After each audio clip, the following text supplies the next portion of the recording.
Voilà donc pour cette tour fantôme, la tour d'Assas dans le quartier de la Mosson à Montpellier, remarquable documentaire signé Laure Pradal. Alors comme chaque jeudi, une fois par mois, on va poursuivre la discussion autour du film, mais aussi élargir le propos à l'ensemble de ces quartiers dits prioritaires.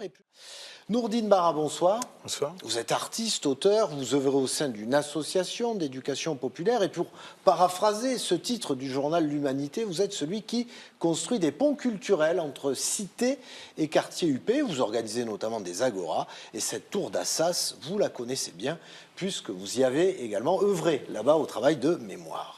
Dans ce documentaire, ces travailleurs immigrés qui ont construit la France, dans laquelle nous vivons aujourd'hui, est-ce qu'on les a un peu oubliés, Nourdine Barra, ces bosseurs qui ont voulu mettre leur famille à l'abri? Alors, oubliés par qui? Je ne sais pas, par les habitants. Ils ont, au cœur du quartier, de la vie sociale, une place très importante. Ils sont même, de les voir occuper les cafés, dans les rues, ils participent d'un réenchantement du quartier, je trouve. Ils sont même ils provoquent comme ça, à leur contact, à leur approche, le plus doux sentiment, je trouve. Non, j'ai pas la sensation qu'ils ont été oubliés. On dit que les quartiers populaires ont de la mémoire et s'appuient largement et volontiers sur celle-ci pour se construire. Il y a une phrase aussi qui est très belle, prononcée par un des protagonistes, c'est « La tour d'Assas, c'est notre maman ». Il y avait un sentiment d'appartenance très fort aussi à ce quartier ou à cette tour. Oui, c'est vrai que... Alors, j'ai entrepris un travail dans le cadre de Permis d'imaginer. Il m'a été demandé, en la qualité d'auteur, d'aller recueillir des paroles d'habitants. Et c'est vrai que ce qui revenait, c'était une expérience de vie très largement partagée par tous les habitants de cette tour qui n'a pas de pareil. D'abord, n'a pas son pareil au cœur même de la Paillade. Leur expérience de vie est même difficilement soupçonnable quand on est voisin d'un plus petit immeuble à côté. C'est assez incroyable. Moi qui habite ce quartier, je me faisais une idée de la vie qu'on pouvait avoir dans cette tour beaucoup plus négative.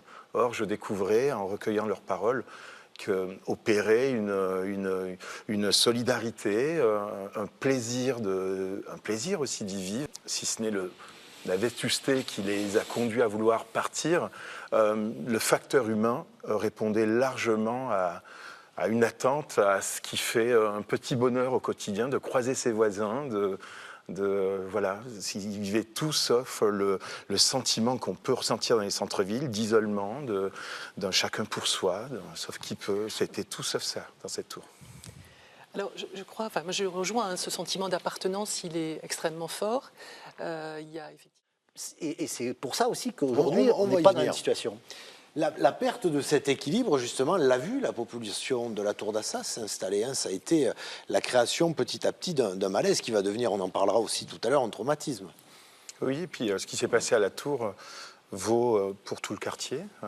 Oui, c'est ça, elle est symbolique aussi de l'ensemble du quartier. Moi, quand on a 48 ans à la Paillade, on l'a connu autrement, plus métissé, socialement, de par les origines aussi, très différentes. Et c'est vrai que année après année, décennie après décennie, on a vu cette mixité se perdre. Quand on a mon âge et qu'on a la chance, pour le coup, de se souvenir de ça, je pense aux enfants, et c'est sans doute plus terrible pour eux d'avoir grandi dans un quartier qui avait déjà perdu cette mixité, qui n'en ont pas la nostalgie et pas même le goût. Et c'est terrible, ça, je trouve. Et ils ne se doutent pas, et ça, c'est encore ce qui fait de cette situation un drame, c'est qu'ils ne se doutent pas que ce qu'on leur a enlevé par une mixité perdue, c'est le plus beau des trésors, c'est la plus belle chance d'épanouissement dans le plus beau des équilibres. Et c'est là sans doute que se situe un mal-être, une difficulté à aborder le centre-ville, d'ailleurs qu'on aborde qu'en groupe, comme si on reconstituait autour de soi un quartier, un petit quartier tout entier pour s'y sentir un peu plus à l'aise. Et moi, je travaille à ça, en conduisant des agoras sur l'espace public à la Paillade. J'essaie de reprovoquer ce qui a ressemblé, refaire de ce quartier ce qu'il a pu être il y a 20, 30 ans, 40 ans. Et voilà, aussi court soit l'instant, il s'agit de ça s'opère. Oui, il s'agit quand même de le faire vivre et de voilà. travailler à produire les conditions matérielles pour que ait lieu la mixité, évidemment. Je pense aux enfants et aussitôt je dois rebondir sur... évidemment, il est fondamental que les enfants soient conduits le plus tôt possible à la mixité. Faire sa scolarité dans un quartier populaire, c'est la commencer à la maternelle et la finir au collège.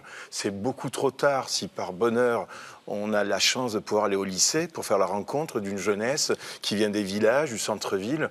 Nourrir des affinités à cet âge-là, c'est très compliqué. Le pli qui fait une marque très quartier populaire est déjà là.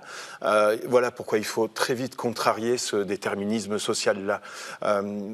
J'organise depuis maintenant 3 ans des cours dehors et l'idée c'est de conduire des mômes du quartier à venir faire le partage d'un savoir acquis à l'école dans le centre-ville. Ils prennent le micro sur la place publique et font valoir des exposés, des grands orales du bac de français, etc. Je crois comme vous que... Et puis, pour vous parler un petit peu de ce que mon action produit comme pièce à conviction, si les conditions matérielles restent encore à... Et c'est super d'entendre cette veille et cette expertise et ça me rassure de savoir la chose pensée et travailler.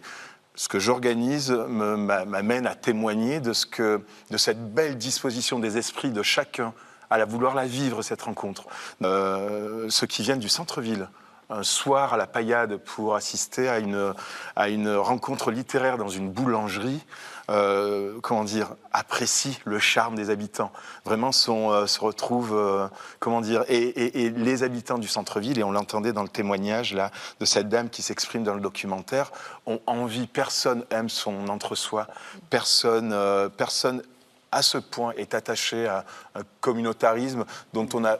Et quand on est jeune parent comme cette dame qui s'est exprimée, évidemment qu'on perçoit que ça va être un handicap pour son enfant que de la laisser s'enliser là-dedans. Tout le monde est demandeur de plus de diversité et beaucoup dans les quartiers. Vous donniez l'image de ce pli, entre guillemets, de ce saut, finalement, d'avoir grandi dans un collège d'un quartier populaire ou d'une école. On se dit, quelles sont les actions qu'on mène tout de suite, qui ont un effet tout de suite pour ces jeunes-là? Je continuerai d'évoluer dans la discussion très en parallèle avec ce que vous pointez. Mon action consiste surtout à davantage que c'est pas une interpellation des politiques. Pourquoi je vous laisse c'est davantage une tentative qui prend à témoin les habitants et qui les conduit dans une marge de manœuvre qui de toute façon n'appartient qu'aux habitants. Cette rencontre, elle nous appartient, on essaie de la provoquer, ça opère, voilà de quoi j'ai davantage envie de parler. Donc du coup je réhabilite votre question qui m'intéressait, bien sûr, ça m'intéresse de m'arrêter sur le sentiment, sur ce que ressent un habitant, le traumatisme. Oui, il y a des gens atteints à leur orgueil, à leur fierté, à leur honneur. Et je vois aussi sur l'espace public, lors des rencontres que j'organise, des agoras, cette chose-là, ce traumatisme, cette offense, aussitôt apaisée par une considération qui vous est livrée. Un mot qu'on entend de moins en moins, mais les gens sont toujours autant enclins à pratiquer l'exercice de fraternité, pourvu qu'on les provoque indifféremment de ce que les institutions ambitionnent pour nous. Ces choses-là peuvent avoir cours, pourvu qu'on investisse l'espace public. Pour ce qui est du traumatisme, c'est intéressant, mais j'aimerais quand même donner des nouvelles de l'état mental, moral des habitants des quartiers populaires. Ils vont pas si mal. Moi, ce que je vois opérer sur la place publique, où les uns accueillent les autres, indifféremment dans les quartiers ou dans le centre-ville, parce qu'on se déplace, ce que je vois, c'est des habitants du centre-ville, peut-être un peu plus en mal de meilleures relations humaines. Qui entendent dans les témoignages des habitants conduits au micro une façon, une manière d'aborder, de vivre la relation qui les impressionne. On vit un état de crise permanent dans les quartiers populaires et on est aussitôt fasciné quand on entend un habitant d'un quartier doté d'une si bonne qualité relationnelle avec ses voisins, ses parents, ses amis. Les quartiers ont des atouts qu'il ne faut pas attendre de mettre en avant. Et des habitants dans les centres-villes ont n'ont pas l'esprit retors. Tout ce qu'ils entendent sur les quartiers populaires, ils aimeraient faire mentir ça.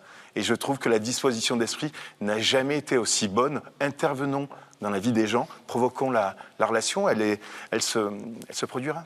Quel regard vous portez aujourd'hui, Marie-Christine? Rapidement, il nous reste une Je voulais minute. juste rajouter un élément important. Vous avez parlé de considération. Je pense que le rôle aussi de la politique de la ville, c'est de redonner une place dans l'histoire des villes à ces quartiers et à leurs habitants actuels. Ils ont joué un rôle dans notre histoire collective. Donc il faut reconnaître, leur faire place aussi dans notre histoire collective. Et je voulais simplement signaler qu'il y a un comité d'histoire de la politique de la ville qui précisément travaille sur ces questions-là.